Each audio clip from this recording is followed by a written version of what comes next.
Okay, magandang umaga po sa inyo mga kababayan. Saan man ngayong sulok ng mundo.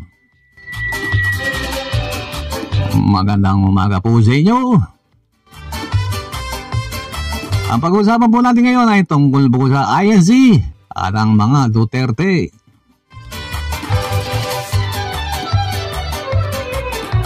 Alam niyo mga kababayan, may nabasa po kong komento. Ay, ang tanong niya po ay para doon sa mga namumuno sa INC.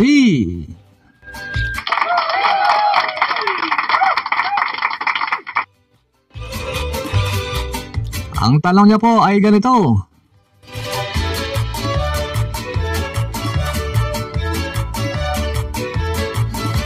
PY lang ba yung ginawang National Peace Rally ng INC? Wala raw po bang talent fee? Ang makasagot lang po daw po niya ay ang mga namumuno sa INC, mga kabayan.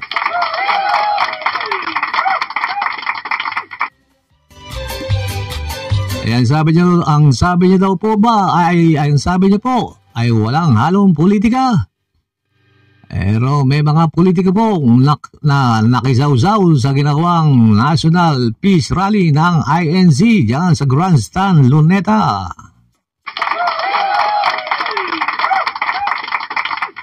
Mga kababayan.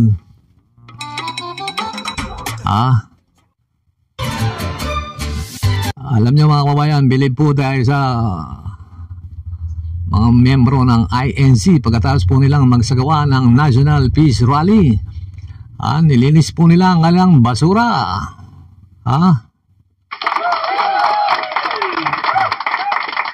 Sana yung magsasagawa ng mga rally-rally. Dapat ganyan. Gayahin nyo ang INC.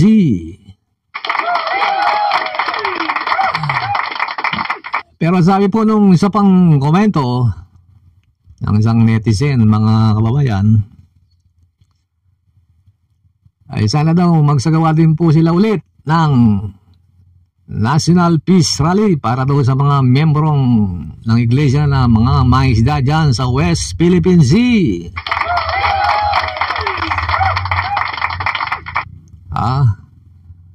Ay alam niyo naman yung INC, mga kababayan. Malawak yan. Maraming miyembro yan sa iba't ibang panig ng mundo. Marami po sila. Magsagawa daw po sila ng National Peace Rally para doon sa pamhaharas, pambubuli ng mga barko ng China dyan sa West Philippine Sea.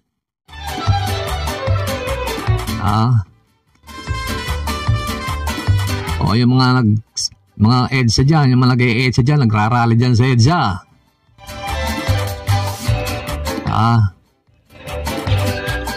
Yung INC, pagkatapos mag-rally, lahat ng basura nila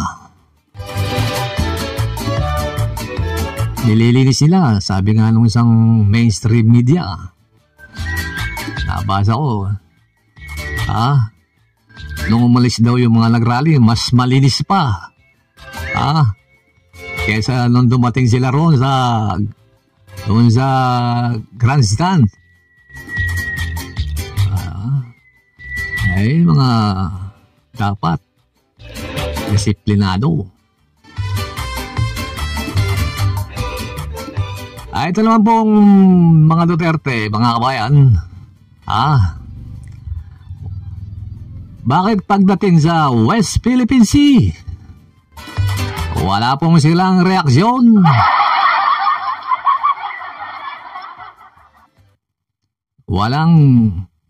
Hindi man nagkukomento, mga kabayan. Walang, oho. Bakit po kaya? Ang sinasabi nila, mahal nila ang Pilipinas, mga kabayan.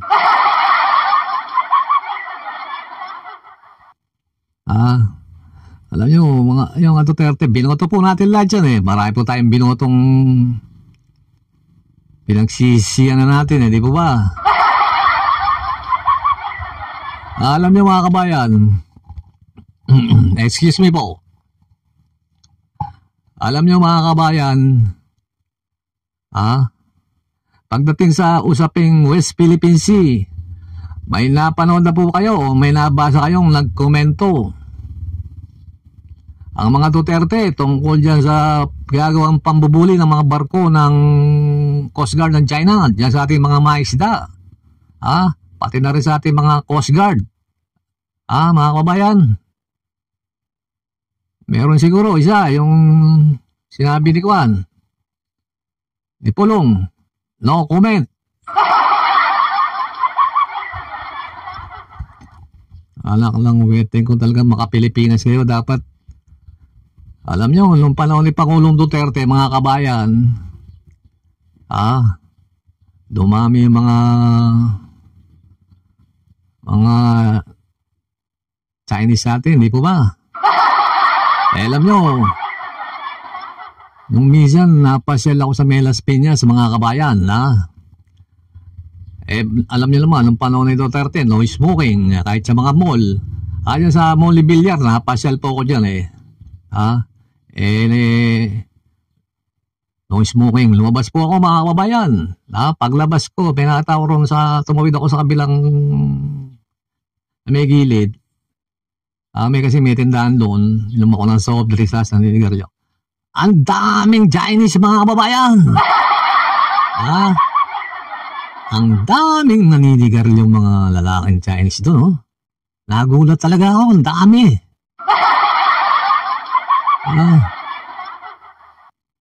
Kaya tinawag tayo, di ba, doon sa Roas Boulevard, may sinabit na tarpaulin doon, nakalagay, Province of China. Yun daw Pilipinas, Province of China na, mga kabayan. Alam nyo, nung panahon ni dating Pangulong Noynoy Aquino, ang marami, mga Korean, mga Koreano, Koreana. Nung panahon ni Digong, mga Chinese na, mga kababayan. Ang dami, di ba? Nagkalat sila ngayon, may mga nagpapanggap ang Pilipino. May nakapwesto pa sa mga nagiging mayor.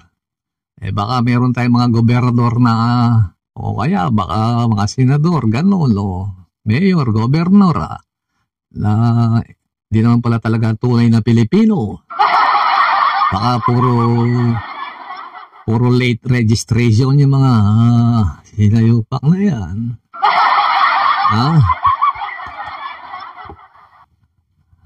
Hindi, napapansin niyo ba, nung panahon ni Pangulong Duterte, mga kababayan, yung mga ahente ng lupa, nagkalat, dahil maraming nagpapahanap ng bibiling lupa, yung mga, kahit tanong nyo sa mga ahente na nag-ahente ng lupa dyan sa lugar nyo,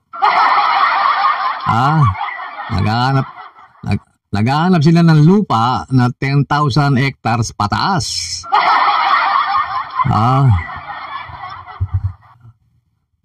Papakalat ng mga realtor yan, mga lalo ni mga malilit pang mga realtor.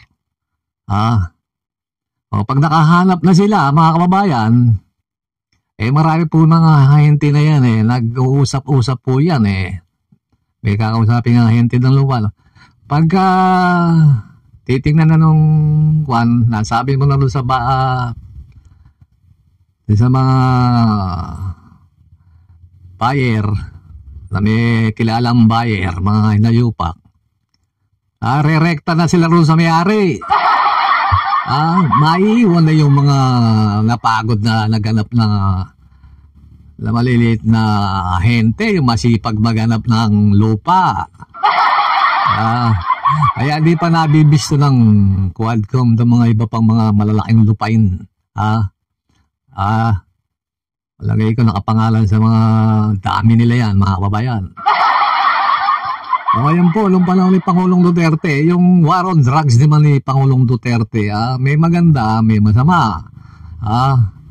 Totoo naman po talagang nabawasan yung mga adik na nagkalat sa daan. Totoo po yan. Huwag na tayong magkuhan-kuhan pa. Pero totoo po, nawala yung nabawasan yung mga adik na nagkalat sa daan. Dati talagang talamak, di po ba? Pati yung mga krimen. Kaya lang po, inabuso ng iba. Inabuso ng ibang mga kapulisan. Kaya nagkaloko-loko na.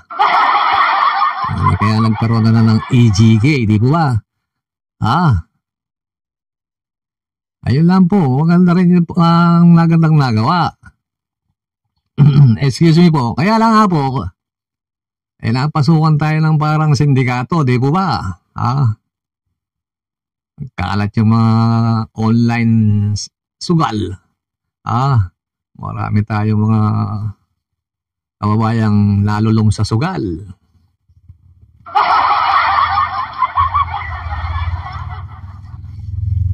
Alam niyo mga kababayan,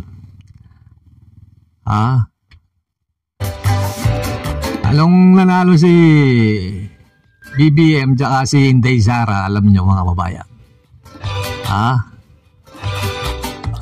Nung pagkapanalo nila, pero hindi pa sila napuproklama, nagsalita si BP Sara, kung yung maaalala, na gusto niyang hawakan yung hawak ni Secretary Gibo, yung maging Defense Secretary.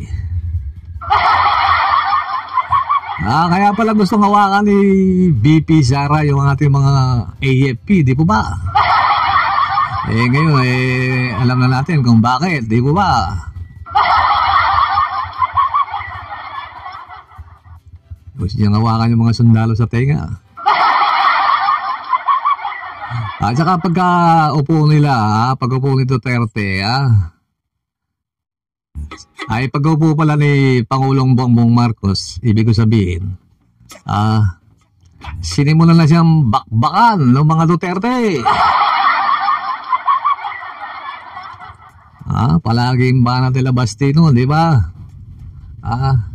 Gusto agad nilang pabagsakin si BBM.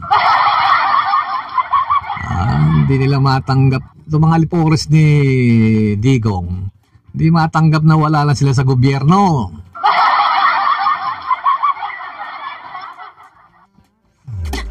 Kaya gagawin nila lahat para mabalik sila sa pwesto.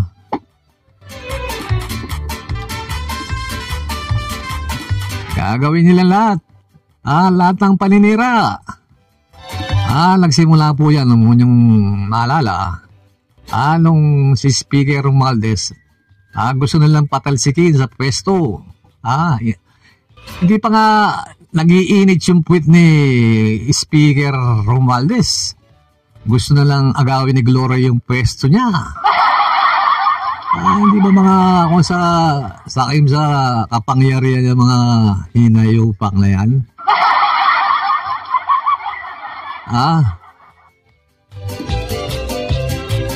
Alak ng waiting talaga ko. Tapos tinawag niyang tambaloslo si Speaker Romualdez. Diyan na nagsimula yung gera. Diyan na nagsimula ang confidential fund.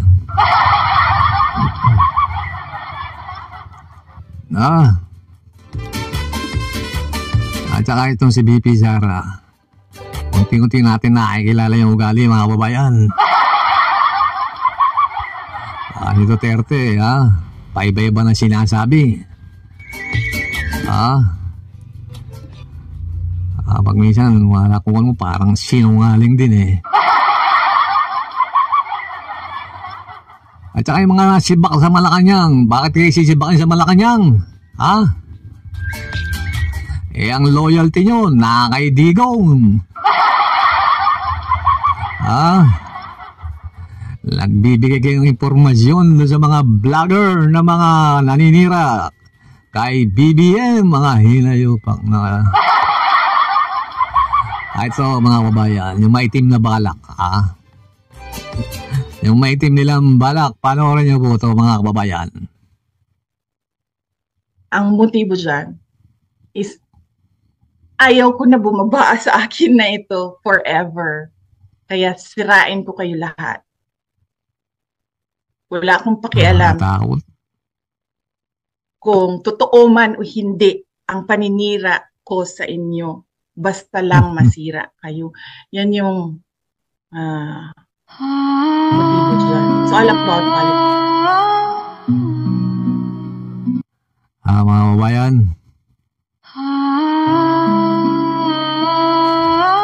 papawak nyo ba yan?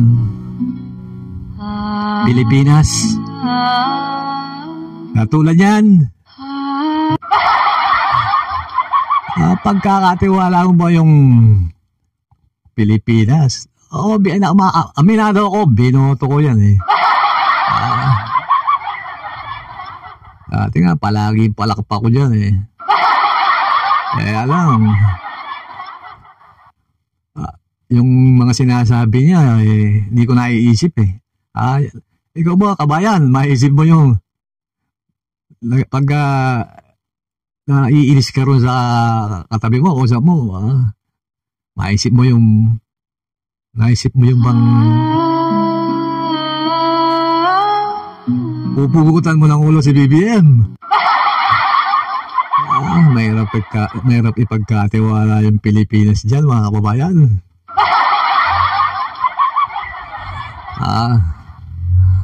Gusto niyang manatili sa pwesto forever.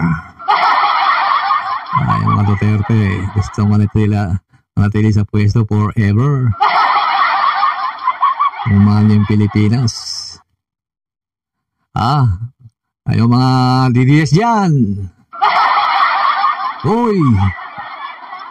Gising! Magsigising na kayo. Wala ko naman, mga kababayan.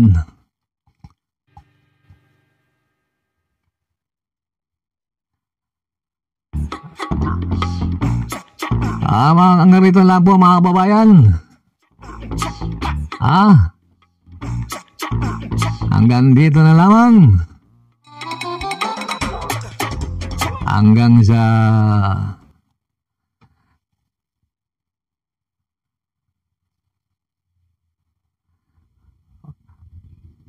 kailan kaya mauuntog itong mga DDS na to? Mga kababayan.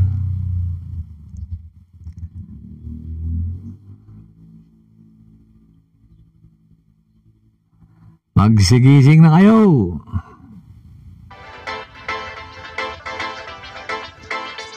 Oy, gising! Pagkakatiwala niyo ba yung Pilipinas? Yan, kay BP Sara. Okay, mga kababayan. Hanggang dito na lamang po. Huwag niyo pong kalimutan mag-subscribe. Pakipindot na rin po ang notification bell para updated po kayo sa susunod na ating pag-uusapan, mga kababayan.